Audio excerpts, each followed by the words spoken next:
karena proses penyidikan yang dilakukan oleh penyidik KPK berdasarkan surat perintah penyidikan nomor Sprindik 03/01/01/2015 tanggal 12 Januari 2015 telah dinyatakan tidak sah, maka penetapan tersangka atas diri pemohon yang dilakukan oleh termohon pun harus dinyatakan tidak sah.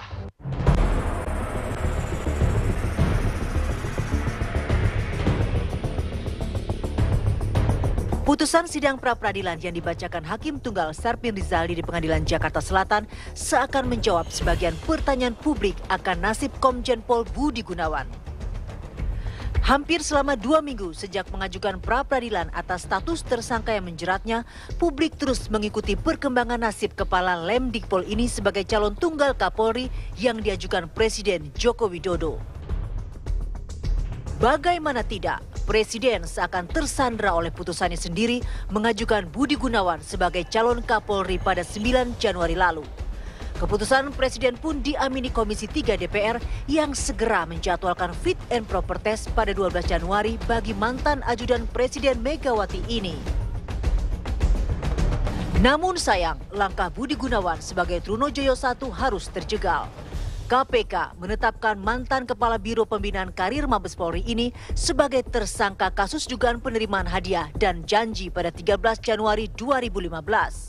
Tak pelak, penetapan ini membuat sebagian pihak terkejut, namun tidak serta-merta menghentikan langkah wakil rakyat untuk menyetujui pencalonan Budi Gunawan.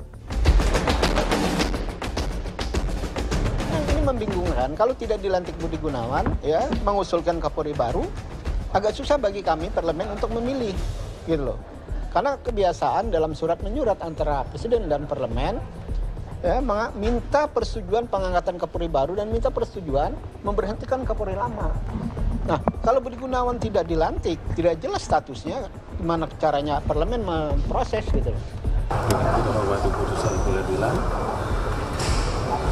KPK bisa mengajukan hukum. Soal lantik dan tidak lantik itu urusan presiden. Pengadilan sudah memutus seperti ini, sebenarnya tidak ada alasan lagi beliau tidak lantik. Apalagi salah satu amar putusan yang cukup penting saya dengarkan tadi, seluruh berkas dari Pak Budi Gunawan ini dikembalikan kepada Polri karena posisi beliau pada saat peristiwa itu terjadi bukan tempat Polri pejabat negara. Situasi ini membuat Presiden Jokowi dilematis, seakan buah si malakama. Dilantik Presiden akan berseberangan dengan gerakan anti korupsi, namun jika tidak melantik, maka Presiden seakan menjilat ludah sendiri dan harus berhadapan dengan DPR. Untuk meredakan ketegangan, Presiden akhirnya menunda pelantikan Budi Gunawan sebagai pengganti Jenderal Sutarman yang harus pensiun lebih awal. Presiden kemudian membentuk tim 9 guna membantunya mencari solusi. Tetap ya, cepat mencari calon baru, ya. Tidak mati, lalu cepat cari yang baru, yang carilah tokoh yang kurang, yang tidak kontroversial. Kalau istilah saya, kalau cari yang kurang dosanya lah, ya, supaya korupsi yang sudah menggurita semacam ini jangan sampai terhenti. Di saat yang bersamaan, Presiden juga memutuskan akan menunggu hasil keputusan sidang pra-peradilan yang ternyata harus mundur 1 minggu dari jadwal seharusnya. Keputusan sudah dibuat Hakim Sarpin Rizaldi yang mengabulkan sebagian gugatan Budi Gunawan terhadap KPK. Kini publik menunggu langkah berikutnya dari Presiden, apakah akan tetap melantik Irjen Budi Gunawan sebagai Kapolri ataukah tetap membiarkan kosong posisi orang nomor 1 di Polri. Karena semakin lama Presiden tidak membuat keputusan yang tegas, bukan tidak mungkin konflik antar kedua lembaga penegak hukum ini semakin meruncing. Namun di sisi lain, keputusan Hakim pra-peradilan membuat Presiden Jokowi pun harus secara arif menjaga marwah pemberantasan korupsi melalui KPK agar tidak menjadi presiden buruk di masa yang akan datang.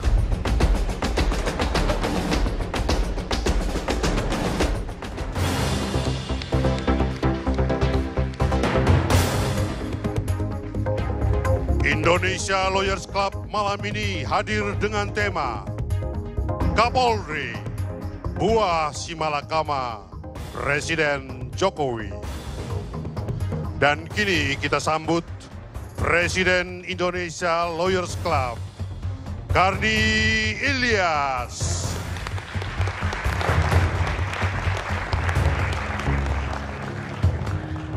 Pemirsa, kita bertemu kembali malam ini di forum Indonesia Lawyers Club dengan diskusi Kapolri Buasi Malakama Presiden Jokowi. Kenapa judul ini lahir? Saya sungguh prihatin sebenarnya membayangkan posisi Presiden pada hari ini. Di satu pihak, pra-peradilan sudah menerima permohonan dari pemohon pra-peradilan Budi Gunawan, yang berarti dia dinyatakan pengadilan tidak sah untuk menjadi tersangka. Sementara Budi Gunawan sudah diresmikan atau disahkan oleh DPR atas usul Presiden Jokowi. Pilihan Presiden dua, melantik atau tidak melantik. Kalau dilantik Budi Gunawan jadi Kapolri, maka dukungan dari Jokowers, pengikut Jokowi, akan hilang. LSM, KPK sendiri akan terpukul. Tapi kalau tidak dilantik, bebannya juga berat. PDIP, partai presiden sendiri, yang mengendorse atau yang mengusulkan Budi Gunawan, pasti yang paling kecewa. Dan bisa-bisa hubungan jadi retak. Dan tidak hanya itu, DPR yang mayoritas atau dengan suara bulat malah, kecuali ada yang abstain, memilih Budi Gunawan jadi Kapolri, pasti juga tidak akan tinggal diam. Makanya saya namakan buah si malakama. Buah si malakama itu kalau dimakan, bapak mati. Kalau kita nggak makan, ibu mati. Sayangnya Jokowi orang Solo.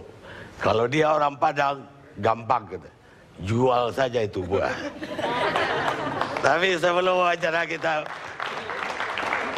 buka, saya kepingin kita ikutin dulu konferensi pers barusan dari KPK.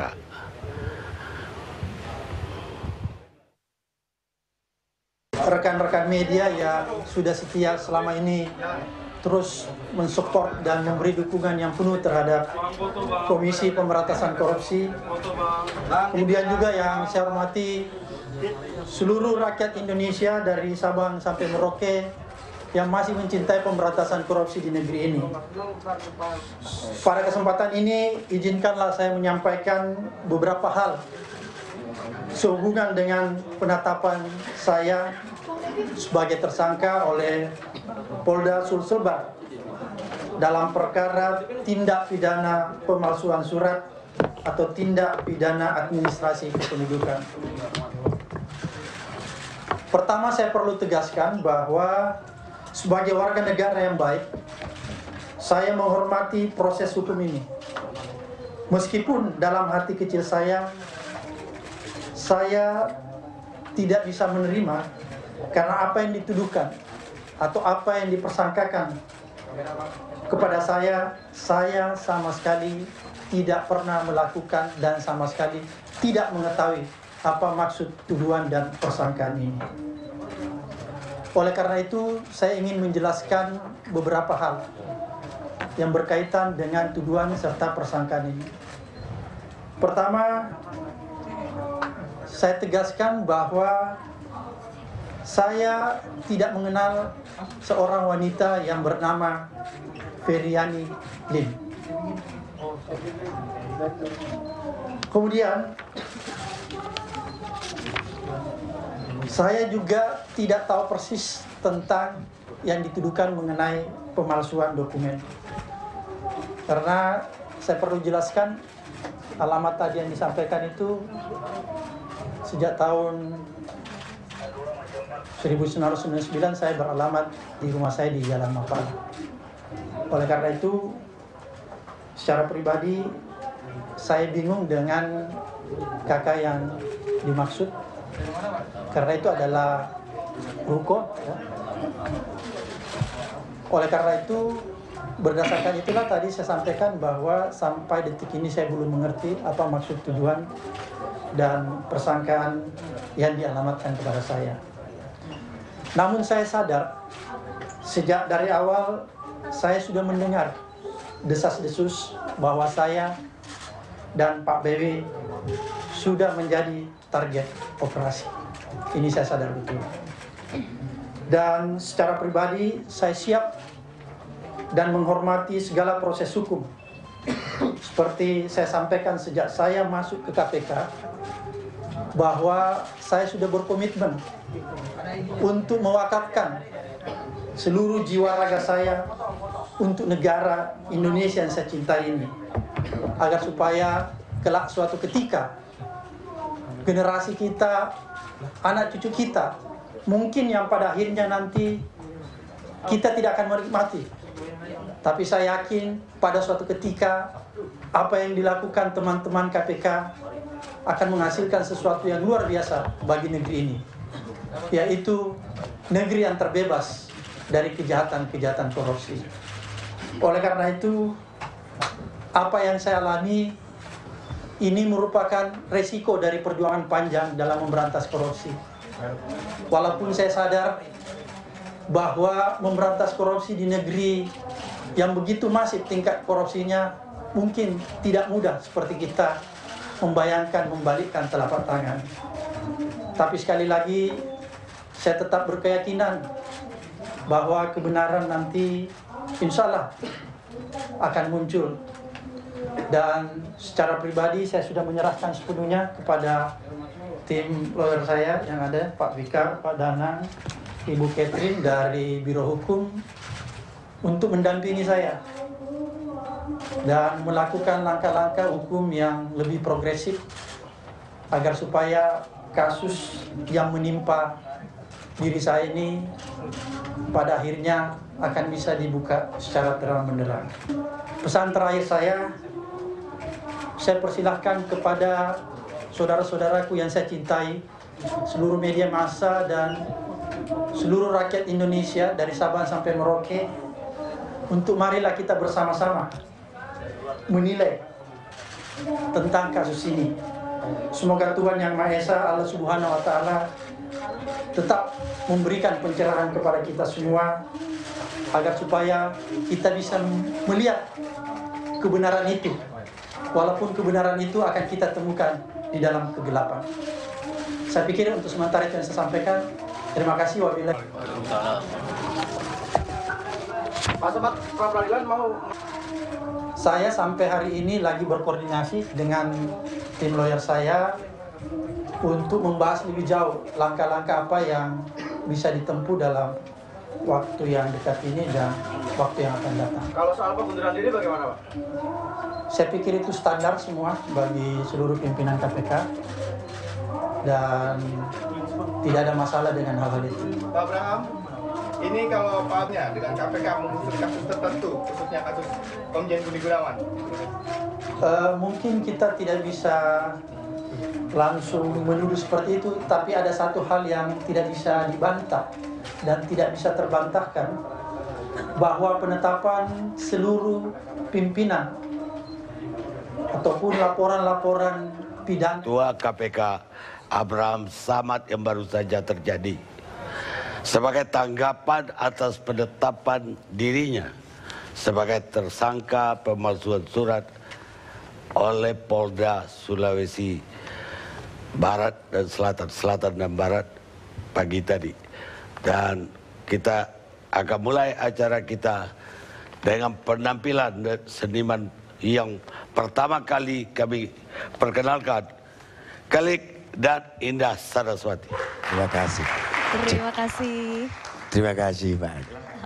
Saya bangga bisa tampil di sini karena saya kenal Pak Karni lewat televisi. Lewat televisi? Secara etimologi nama Karni Ilyas itu sama dengan nama acaranya. Oh begitu? Ya. Ada maknanya begitu? Karni itu maknanya karena berani. Karena berani. Ilyasnya? Indonesia Liars Club. Tepuk tangan dulu dong. Jadi kontak.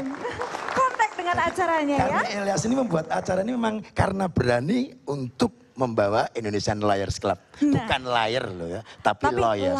Kalau liars itu pembohong. Beda lagi. Oh ini fakta. Bicara masalah KPK dan Polri. Iya. Kita harus tahu sejarah. Harus dong. Karena makna sejarah adalah setahu saya jangan diarah-arahkan. Oh begitu. Jadi harus apa adanya gitu besok ya. Akan menjadi sejarah untuk anak cucu kita. Betul. Kenapa Pak Jokowi ya kan tertunda-tunda dalam memberikan keputusan. Nah itu. Karena Pak Jokowi tidak mengikuti presiden-presiden sebelumnya. Maksudnya gimana itu? Naik pesawat aja harus ada pesawat pribadi, pakai naik pesawat bisnis. Lalu? Nah, biasa tertunda, delay keputusan itu tertunda. Nah ini hati-hati. Ya. Jadi juga terkena imbasnya gitu ya? Kita bicara sejarah. Tetap terkontaminasi gitu ya? KPK itu kenapa? Kapan KPK berdiri? Loh kapan? KPK berdiri itu sejak tidak kebagian tempat duduk. Ya kan? Nah ini bicara sejarah. KPK itu dibentuk karena maknanya adalah Komisi Partner Kepolisian. Loh. KPK. Ya, sesuai dengan tugasnya. Kalau ada pejabat, ada pengantin, perkawinan, maknanya berubah. Beda Komisi lagi. Pemeriksaan kado. Kan gitu. Jadi sesuai dengan kalau di kawinan ya. Ya. Oke. Nah, karena namanya adalah komisi. Awalnya partner kepolisian, kenapa? Untuk pergantian Kapolri kok tidak mulus? Nah itu, penuh dengan pertanyaan. Maknanya berubah. Berubahnya? Menjadi komisi pengganjal Kapolri kesannya. Nah ini hati-hati. Ya kan? Loh iya. Pengganjal Kapolri. Nah kecuali kalau milih Kapolrinya itu dari Poluan, itu dijamin mulus. Nah, kalau laki-laki nggak bakal mulus. Kalau Poluan dijamin mulus ya? Bicara hukum tuh nggak mudah. Hukum tuh maknanya hanya harus utamakan keadilan untuk masyarakat. Jadi hukum itu harus utamakan keadilan untuk masyarakat. Tepuk tangan dulu. Bagus loh ya. Dibagus-bagusin biar diundang lagi. Mohon izin dulu sama Pak Karni. Hakim. Hanya harus. Hanya adil ketika I-nya ingin memutuskan. Jadi hakim itu harus adil ketika ingin memutuskan.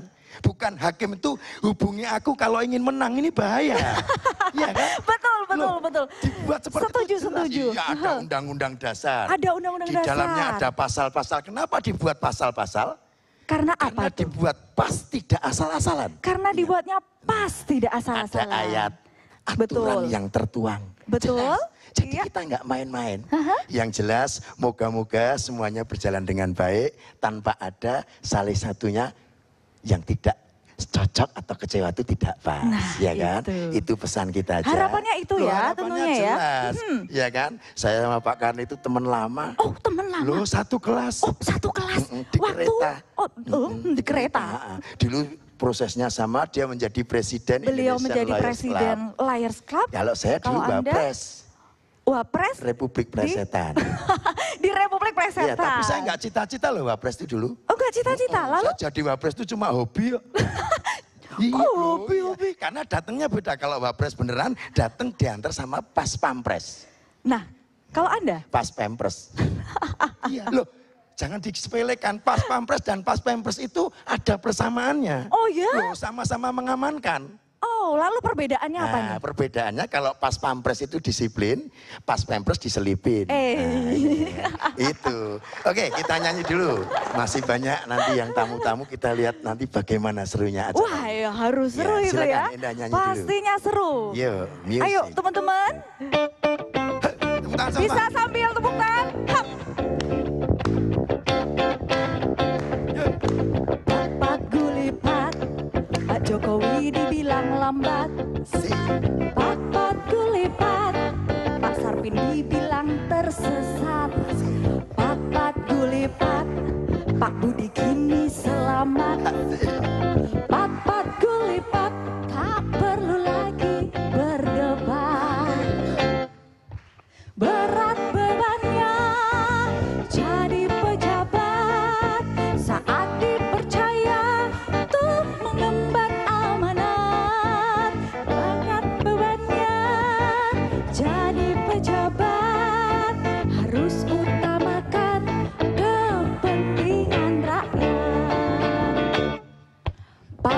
gulipat, gunakanlah akal sehat. Pat gulipat, jaga nama dan martabat.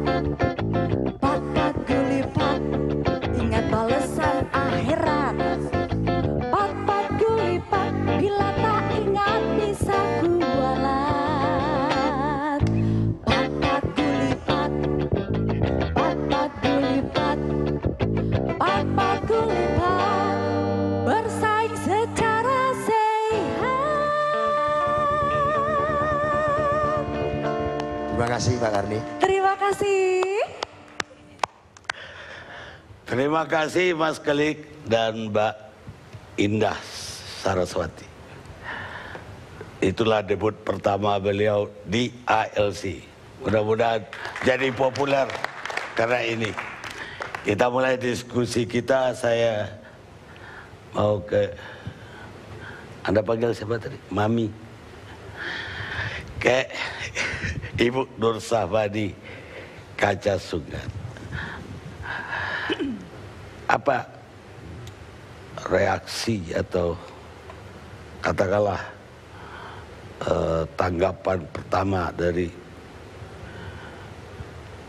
KPK dalam hal ini diwakili Ibu Nur Sahbani dan kawan-kawan ketika keputusan pengadilan atau keputusan pra-peradilan tim dan kuasa hukum pimpinan KPK? Ya, tentu saja terkejut karena putusan itu menyalahi banyak sekali ketentuan-ketentuan hukum. Ya, memang hakim boleh melakukan penemuan hukum, akan tapi itu kan ada syarat-syaratnya, dan menurut doktrin yang saya pelajari bahwa khusus untuk hukum formal itu tidak bisa ditafsir-tafsirkan karena hukum formal itu kan untuk penegak hukum. Nah, kalau itu bisa ditafsir-tafsirkan, maka itu memperluas kewenangannya yang sebetulnya secara limitatif ditentukan di dalam KUHP berkaitan dengan objek yang bisa diperiksa di proses pra-peradilan. Apakah sebelumnya, nanti kita bahas argumennya Ibu Nur Sahbani, apa sebelumnya tim kuasa hukum pimpinan KPK mengira akan menang? Ya, sejauh yang saya tahu, karena kami bukan kuasa hukum KPK, KPK menangani sendiri lewat divisi hukumnya. Nah, sejauh yang kita tahu, yakin menang karena jelas di dalam KUHP itu tidak ada wewenang bagi pengadilan mengadili sebagai objek pra-peradilan surat penetapan tersangka. Baik, nanti kita akan lanjutkan diskusi ini, kita rehat sejenak.